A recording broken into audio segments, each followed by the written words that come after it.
Have you ever asked yourself if it was just you, or does everyone have a hard time manicuring your right hand? I can tell you it's definitely not just you. It's actually a limitation in the scissor design. In the next couple of minutes, I'll explain why. Now, before we begin, you might wonder why you should go through the trouble of using a scissor on your nails instead of a clipper.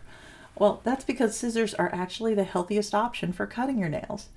It not only gives a nice clean cut, but it also requires very little filing afterwards, and with good care, your grooming scissor can be passed down for generation to generation because they're designed to just not wear out. Now, at its most basic, scissors are simply two overlapping blades. But did you know there's two types of overlap? Right over left, and then left over right.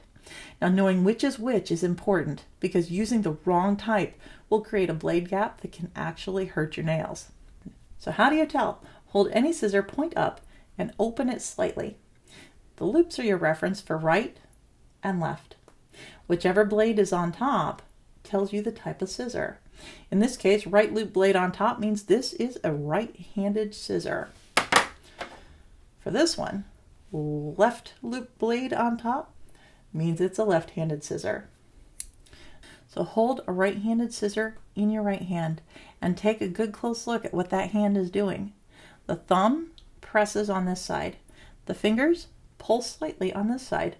The screw acts like a pivot point when you do this, but that's okay because you're actually bringing these two blades closer together.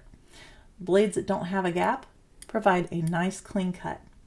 Now, if I use my left hand to do the same thing with that same right-handed scissor, my fingers are actually going to be doing something different. This one pulls, that one pushes, and with that screw as a pivot, I'm actually widening the blade gap, and I'm not even thinking about it.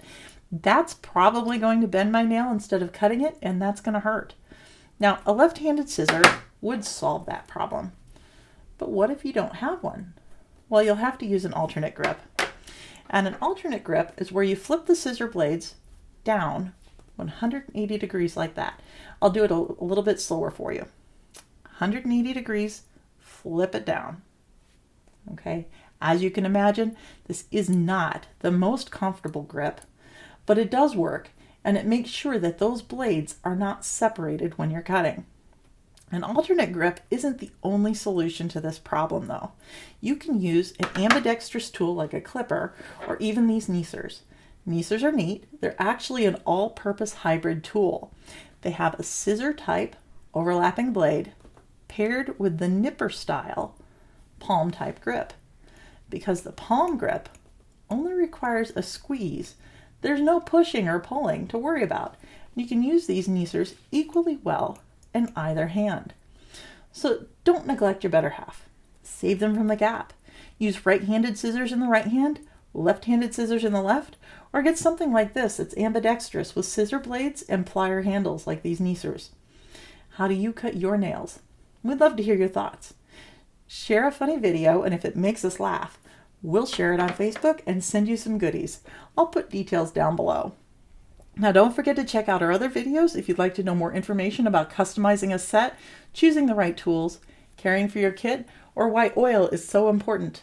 I've put some links down below in the description area for you. Happy grooming!